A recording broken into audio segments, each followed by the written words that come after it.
Hello everybody, and welcome back to a brand new video. In today's video, we'll be talking about the 2022 Colorado Senate race and whether it's actually in play for the Republican Party.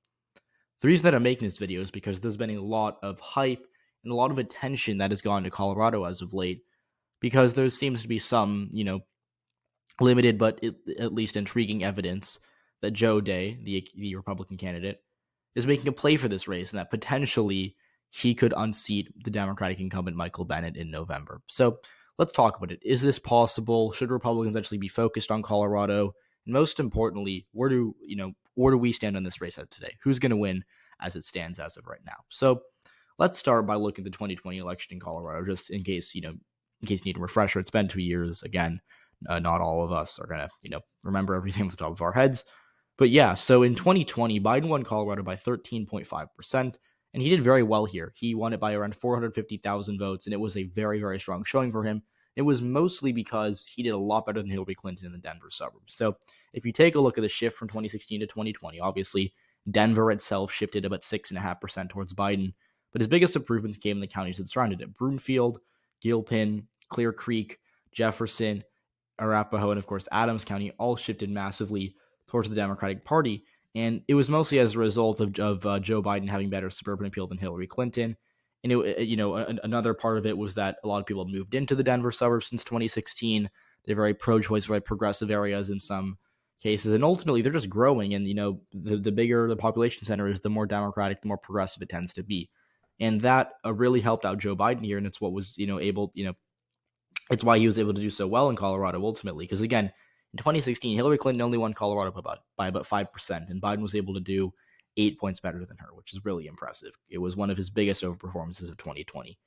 And so ultimately, when you take a look at what we saw in Colorado, I think it was, like I said, a result of the suburbs growing, but Trump also performed really poorly in some of the other cities not named Denver. Colorado Springs. Let's talk about El Paso County. Voted for Joe Biden, or voted for Donald Trump by about 11%. Compared to 2016, it moved 12 points to the left. Literally, Donald Trump won it by like 30 points in 2016, by like 20 points in 2016, but he only won it by a little over 10 in 2020. Go to Pueblo County, which is the county that Biden actually flipped. He narrowly carried it, home of obviously Pueblo. It was a bit more red in 2020. And then finally, if you go to Larimer County, which is home of Fort Collins, Biden won it by around 15 and a half. In 2016, it was much, much closer. And so ultimately, Trump might have held up well in the rural areas. Again, the areas didn't really shift a ton were the Colorado counties. But really, Biden did a lot better with wealthy voters. He did a lot better with white voters, and he did a lot better in these, cities not named Denver. I mean, he did well in Denver, but like the other cities, Colorado Springs, Pueblo, Fort Collins, even Boulder too.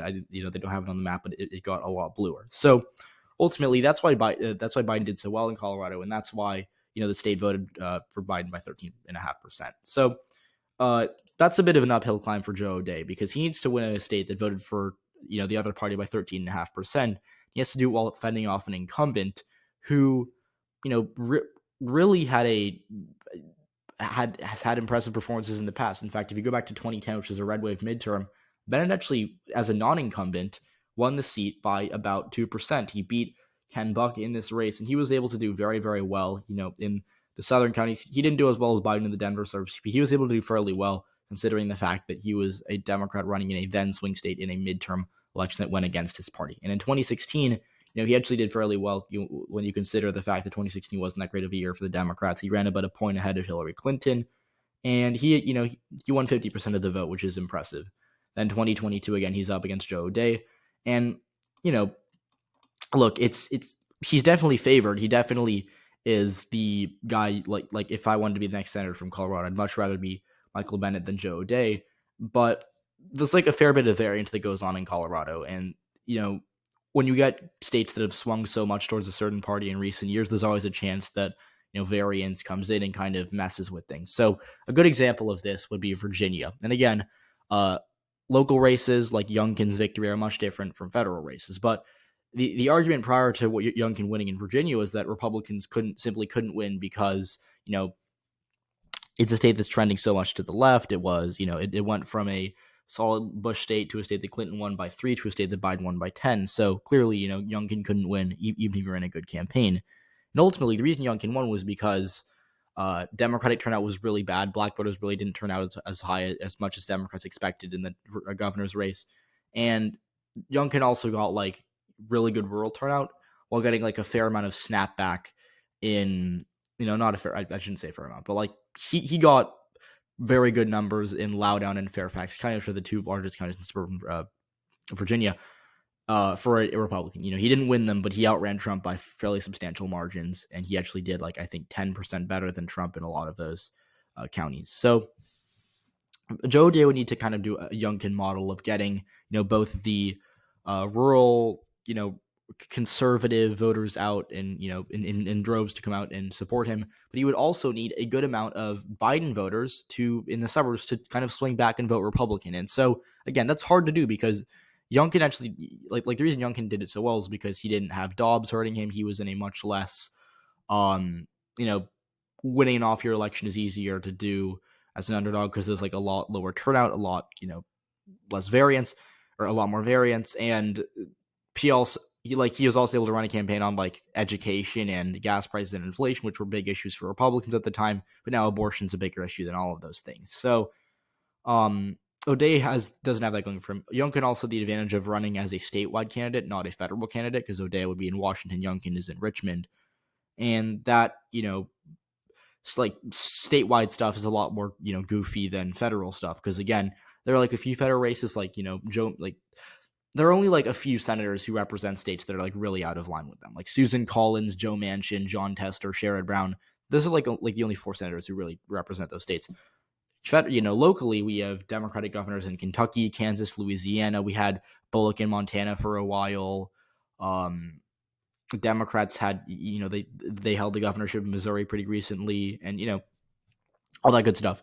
Republicans right now hold the governorships in Maryland, Massachusetts, New Hampshire, Vermont, and like really a lot of it is just because people are much more willing to cross over in local race. That's why Youngkin did so well. That's why O'Dea might not do as well. But the caveat to that is that Joe O'Dea is a more moderate candidate than Glenn Youngkin. Youngkin ran a really good campaign. There's no denying that. Running as a Republican in Virginia is very hard to do.